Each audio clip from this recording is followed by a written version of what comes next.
नमस्कार, मैं हूँ पंडित संतोष भारद्वाज।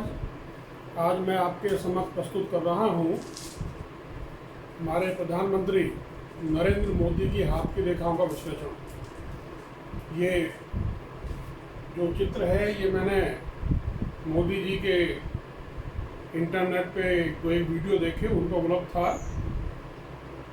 हाथ सामने होता है और दूर से लिया गया फोटो जो होता है वो थोड़ा अलग होता है। फिर मैं कोशिश कर रहा हूँ आपको बताने की। सबसे पहले आप ये देखेंगे यहाँ पर एक नंबर पे दो रेखाएं खड़ी हुई। ये जो दो रेखाएं हैं, आप इस चित्र को भी देख लें।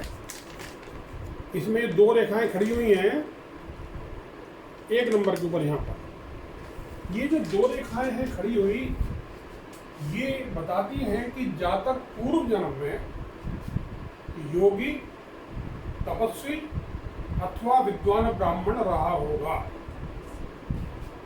कुछ ऐसा समझ लीजिए जैसे कि धर्मराज ने विदुर के रूप में अवतार ले लिया हो। नंबर 2 पे आप यहाँ देखेंगे एक छोटा सा द्वीप बना हुआ है। यहाँ देखिएगा, इसमें ये द्वीप बना हुआ है छोटा सा। यहाँ पे ये द्वीप बताता है कि जातक बचपन में किसी गंभीर बीमारी से ग्रस्त रहा होगा या फिर जन्म में कोई रहस्य की बात होगी। इसी प्रकार एक द्वीप आप देखते हैं 3 नंबर पे, ये बुध है, ये सूर्य है, लगभग इनके बीच में एक द्वीप है। यहाँ पर जातक को बहुत अधिक दुख पहुंचा होगा,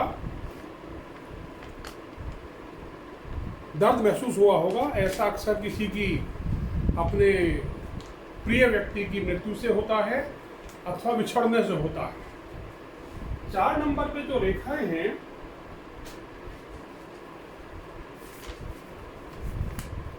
ये 3 मस्तिष्क रेखाएं हैं। मतलब एक पहली बार देख रहा हूं इसलिए बता रहा हूं मैं आपको। ये पहली मस्तिष्क रेखा जो है ये जीवन रेखा से जुड़ी हुई है। पहली मस्तिष्क रेखा जीवन रेखा से जुड़ी हुई है, 1 इंच का जोड़ है। तो जहां जीवन रेखा में लंबा जोड़ होता है वहां पर जातक बहुत ही सोच विचार के काम करने वाला होता है। अब यहीं से एक उच्चवर्ती शाखा जीवन रेखा की शुरू होती है। इस मस्तिष्क रेखा और जीवन रेखा के साथ में एक त्रिभुज बना के ये रेखा सूर्य और बुध के नीचे जाके खत्म हो जाती है। यहाँ एक ट्रायंगल बना है T2। ये ट्रायंगल ऐसा है कि जो व्यक्ति ऐसे व्यक्ति से छेड़खानी करता है, उसको परेशान करता है, किसी तरह से यातना देता है, ऐसा व्यक्ति उसको कभी नहीं बख्शता। T2 triangle. इसके बाद जो दूसरी रेखा है यहाँ बीच से शुरू हो रही है, शनि के नीचे पहुंच रही है। ये रेखा एक तरह से समझिए कि भाग्य रेखा काम कर रही है। यहाँ जीवन रेखा का और मस्तिष्क रेखा का जोड़ बहुत छोटा है। जब मस्तिष्क रेखा का जोड़ और जीवन रेखा का जोड़ बहुत छोटा होता है, या ये बिल्कुल जुड़ी हुई होती है परस्पर एक दूसरे के साथ में, तो ये समझ लीजिए कि ऐसे जातक को अपनी बुद्धि की वजह से उच्च पद की प्राप्ति होती है। यानी एक तरफ तो तीव्र बुद्धि, दूसरा प्रशासनिक क्षमता और तीसरी तरफ भाग्य का आगे बढ़ना। इसके बाद जो तीसरी शाखा है, एक्चुअली ये दोनों रेखाएं एक होने के बजाय टूट गई। यहाँ पर ऐसा लगता है कि जातक को कुछ आघात हुआ हो। तो ये जो तीसरी शाखा है मस्तिष्क रेखा की, ये शुरू में देखिए इसकी चिमटा बना हुआ द्विजीवित है, और आखिर में देखिए यहाँ भी चिमटा बना हुआ है, और इसके ऊपर एक छोटी सी रेखा खड़ी हुई है। और ये जो फॉर्क है, जो चिमटा है, ऐसा चिमटा अल्बर्ट आइंस्टाइन के हाथ में देखा मैंने, मतलब चित्र में देखा मैंने। ऐसे लोग विलक्षण प्रतिभा वाले होते हैं, जो करते हैं सोच समझे करते हैं। अब यहाँ पर अब देखेंगे एक त्रिभुज और बन गया। ये जीवन रेखा की शाखा है, ये मस्तिष्क रेखा की शाखा है, ये दो शाखाएं, तीसरी शाखा में दो हिस्से हैं।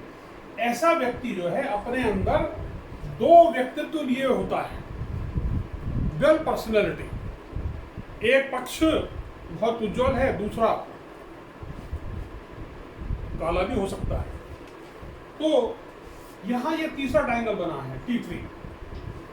अब ये जो खड़ी हुई रेखा है ये चिमटे के ऊपर खड़ी है, और ये व्यक्ति जो है इस उम्र में आने के बाद में बुद्ध से बौद्धिक क्षमता लेगा और सूर्य से प्रकाश लेगा। मान सम्मान और बुद्धि की विलक्षणता तरक्की करेगा ही करेगा। इसके बाद हम लेते हैं 5 नंबर पे। आप ये देखिए, ये एक चतुर्भुज बन रहा है। यहां पर एक ये चतुर्भुजाकार रचना बन रही है। ये चतुर्भुज जो है ये इंद्र क्षेत्र में है, और ये इंद्र क्षेत्र का जो बना हुआ चतुर्भुज है ये जातक को परेशानियों से, विपत्तियों से बचाने वाला है। विपत्तियों से, शारीरिक यातनाओं से, चोट से, एक्सीडेंट से बचाती। तो ये 7 नंबर की रेखा भी मंगल रेखा। इसके बाद ये 10 नंबर पे आप देखेंगे फिश बनी हुई है। 10 नंबर पे यहां मैं जब उसको चला रहा था कर्सर को, मुझे बार बार ओम दिखाई दे रहा था। अब आपको ना दिखे मैं कह नहीं सकता, पर मुझे बार बार ओम दिखाई दे रहा था। ये जो फिश फॉर्मेशन है ये जातक को मान सम्मान को तो सुरक्षित करता ही है। देश विशेष में ऐसा जातक यात्राएं करता है और मान सम्मान की प्राप्ति करता है।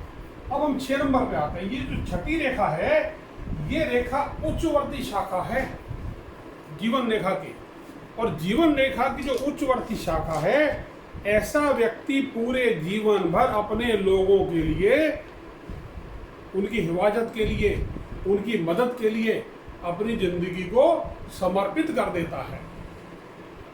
मोदी जी के परिवार के बारे में सबको मालूम है, और मोदी जी कहते हैं कि पूरा देश मेरा परिवार है।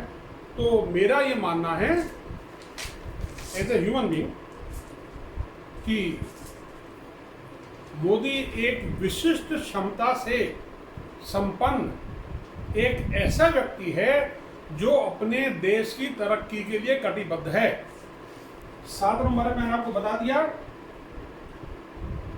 इसके बाद अब मैं आपको ट्रायंगल के बारे में बता रहा हूं। यहां ये ट्रायंगल है, जीवन रेखा की 2 शाखाएं हैं लास्ट में, इनके बीच में एक ट्रायंगल बन गया है। ये ट्रायंगल, ये जो ट्रायंगल बना है लास्ट में जाके, ये इनको शारीरिक क्षमता प्रदान करता है, स्वास्थ्य को सही रखता है। और ये 9 नंबर पे जो रेखा जा रही है, आप देखिए इसको, ये रेखा इनकी शारीरिक शक्ति को, काम करने की क्षमता को बहुत ज़्यादा बढ़ा देती है। और अब देखिए ऐसा व्यक्ति 14-14 घंटे, 18-18 घंटे, 2-2, 3-3 दिन लगातार काम कर लेता है। ये कुछ चीज़ें मैंने आपको बताई हैं। अब इसके बाद मैं आपको और 2-3 चीज़ें बता रहा हूँ, विलक्षण हैं।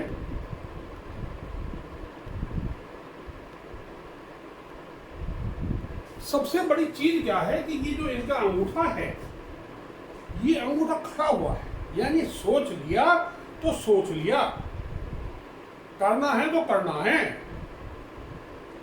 पीछे हटना बड़ा मुश्किल होता है, हट भी जाते हैं पर बड़ा मुश्किल होता है। अब इसमें सबसे बड़ी चीज क्या है कि जो पहला जो पर्व है ये छोटा है, और दूसरा जो पर्व है ये लंबा है। भाई दूसरा पर्व लंबा बताता है तर्क शक्ति को, रीजन, प्रूडेंस, यानी आदमी को सोचने समझने की क्षमता के साथ साथ तर्क शक्ति भी बहुत ज्यादा विकसित है। अब अंगूठे में एक और खास बात है, ये अंगूठा बृहस्पति की उंगली के दूसरे पर्व तक चला गया। अब तीसरी बात क्या है, सूर्य की उंगली और बृहस्पति की उंगली दोनों लगभग बराबर हैं। मैं बार बार देखता था भाई इसमें, इस आदमी में ऐसा क्या है हाथ में जो एक प्राइम मिनिस्टर बन गया। मैंने इनका जो मॉडल ऑफ ग्रोथ है गुजरात का वो मैंने पढ़ा।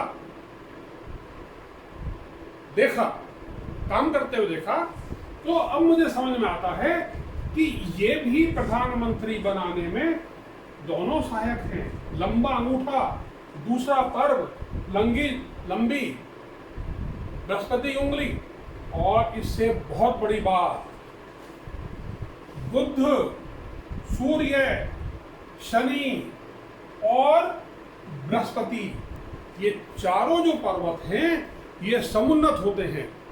किसी के हाथ में बहुत दबे होते हैं, किसी के हाथ में दमे होते हैं, किसी के हाथ में समतल होते हैं, किसी के हाथ में समुन्नत और उठे हुए होते हैं। समुन्नत मैंने उठा हुआ, और किसी के हाथ में बहुत ज़्यादा उठा होता है। अगर बहुत ज़्यादा उठा है तो यहाँ पे घमंड पैदा कर देगा बृहस्पति में। शनि में आएगा तो उल्टे सीधे काम करवाएगा। सूर्य पे उठा होगा बहुत ज़्यादा तो बदनामी आएगी। और बुध का पर्वत बहुत ज़्यादा उठा होता है तो ऐसे व्यक्ति राजनीति में बड़े ऊट पटांग काम करते हैं।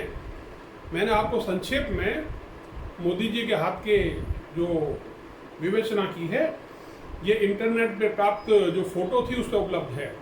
अगर दोनों हाथ सामने होते, नॉर्मली जब मैं हाथ देखता हूँ तो लेफ्ट और राइट हैंड को मिला के देखता हूँ, और साथ में यदि विवाहित व्यक्ति है तो पति पत्नी दोनों के हाथ एक साथ देखता हूँ, तभी किसी निष्कर्ष पर पहुँचता हूँ।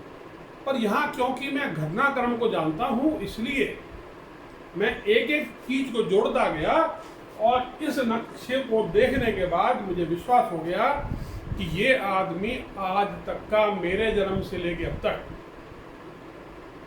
पहला व्यक्ति है जो भारत का, मैं खुले दिल से कह रहा हूँ, सर्वश्रेष्ठ प्रधानमंत्री है।